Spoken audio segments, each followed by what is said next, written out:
અનંત અનાદિ વડનગરને સરકારી કાર્યોની ભેટ, જાણીએ પીએમ મોદીના માદરે વતન વડનગરને। કેન્દ્રીય ગૃહમંત્રી અમિતભાઈ શાહ અને મુખ્યમંત્રી ભૂપેન્દ્રભાઈ પટેલ તારીખ 16મી જાન્યુઆરી 2025ના રોજ આજ રોજ મહેસાણા જિલ્લામાં આવી રહ્યા છે।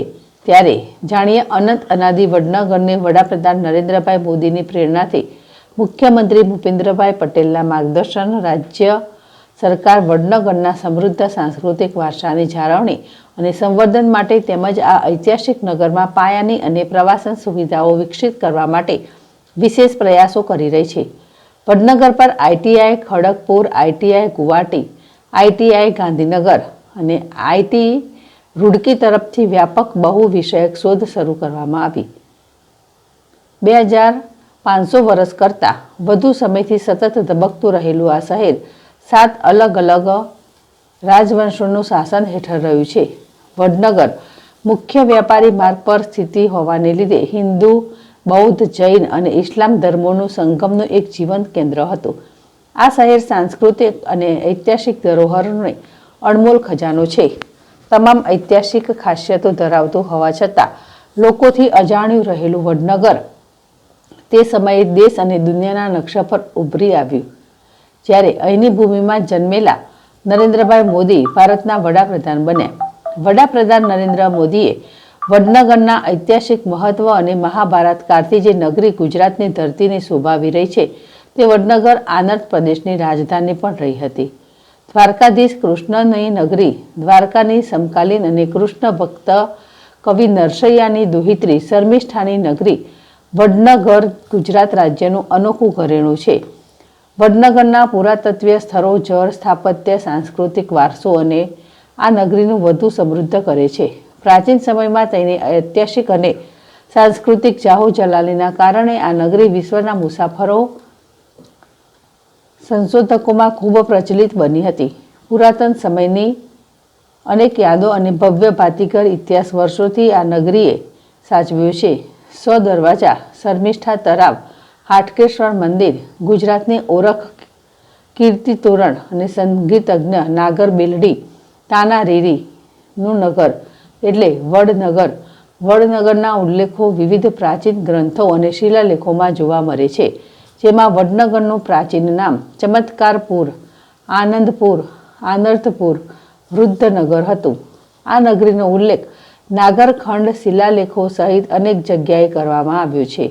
આ નગરી અનેક વૈવિધ્યપૂર્ણ શાસનો, શાસકો, સ્થાપત્યો, શિલ્પો, સાહિત્ય અને ધર્મોની માનવ સંસ્કૃતિની ધરોહરને સાચવી રહી છે। ખેરાલુ તાલુકામાં સમાવિષ્ટ વડનગરને ઈસવીસન 1998માં અલગ તાલુકા તરીકે જાહેર કરવામાં આવ્યું। સાથે જ વડનગર શહેર અને તાલુકાની વહીવટી તેમજ મહેસૂલી કામગીરી ઘર આંગણે થવા લાગી। 1994માં વડનગર શહેરને નગરપાલિકાનો દરજ્જો મળ્યો। આ નગરી ઐતિહાસિક કે સાંસ્કૃતિક વિશેષતા સાથે દેશના પ્રધાનમંત્રી નરેન્દ્રભાઈની જન્મભૂમિ છે। 16મી સદીમાં ભક્ત કવિ નરસિંહ મહેતાની પુત્રી શર્મિષ્ઠાને તાના અને રીરી એમ 2 દીકરીઓના મલકાર રાગ, સંગીત સમ્રાટ તાનસેન દીપક રાગમાં ટાઢક આપી।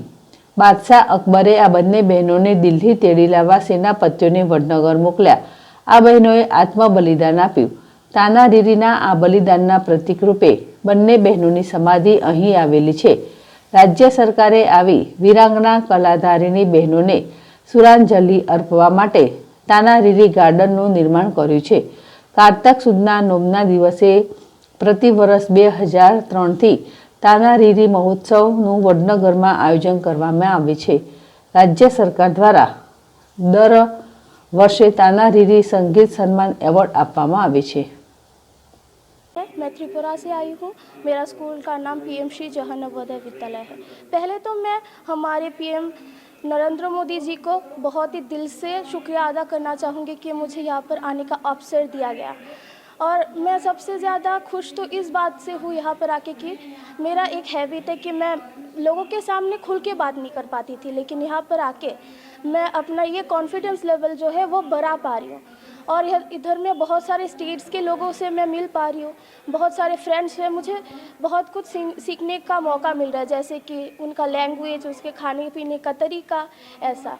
और इधर में आके मैंने सीखा बहुत रूबिक्स क्यूब, फिर स्ट्रिंग आर्ट के बारे में जाना, 3D प्रिंटिंग के बारे में जाना, फिर पोस्टर कैसे बनाते ये सीखा। फिर मुझे ये पता नहीं था, मैं आर्ट करती हूँ लेकिन ये नहीं पता था कि एक लोहे और थ्रेड के मतलब थ्रेड से हमें इतना अच्छा एकदम असली वाला वो पोर्ट्रेट बना सकते हैं हम। इधर में आके मैंने मोरल वैल्यू सीखा, फिर हम लोगों को कैसे वो हेल्प कर सकते हैं, क्या क्या कर सकते हैं ये सीखा।